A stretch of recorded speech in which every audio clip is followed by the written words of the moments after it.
Year three. Year three, man. Y'all get to see the grapevine. Year three. Now y'all know year two. I messed up the year.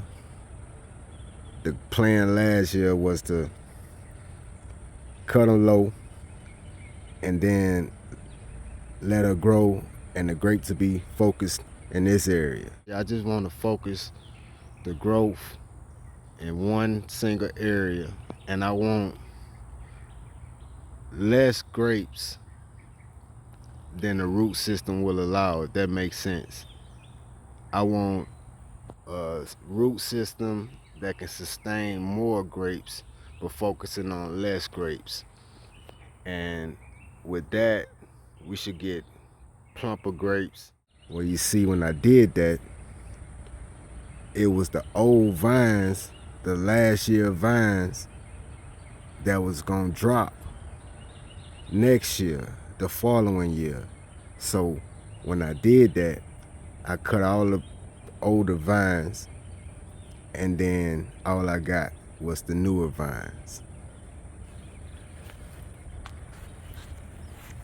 And long story short, we probably had 90% less grapes. And then on top of that, it was another defeat, another win for the birds.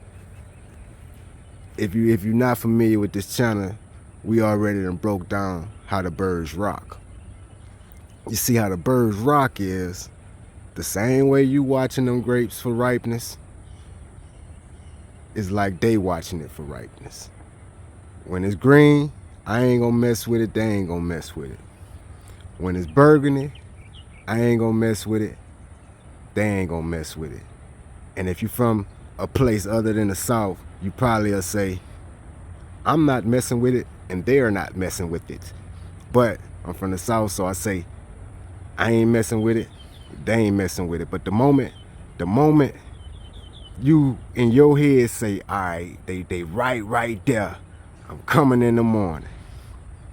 Bro, let me tell you, every time I say that and I get busy in that morning, I miss that morning, I be like, all right, I gotta come back, I'm gonna get them tonight.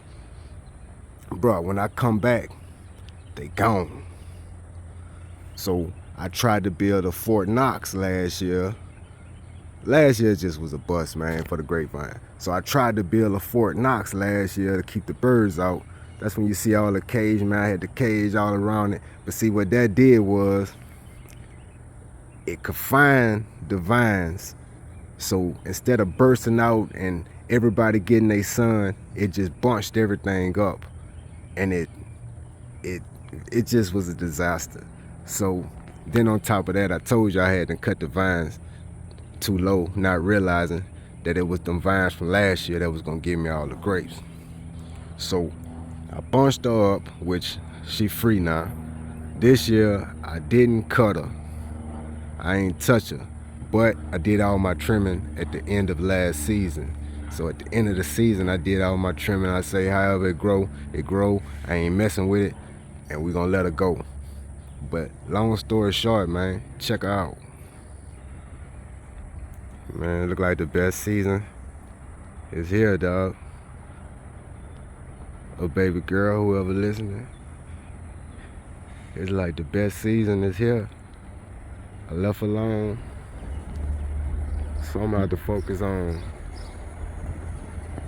just trellising it, man. Like just letting her be a true vine, man.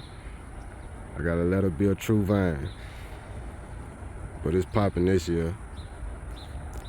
It's just gonna be on me to make sure she getting that water, man, cause when it get dry down here, I start lacking a little bit on the water, and I feel like that, well, I don't feel like I know that that's affecting the yield and at the very least the quality far as the juices, cause you know them store-bought berries, store-bought grapes, they just different, bro. It's like the skin thin. It's just everything about them different.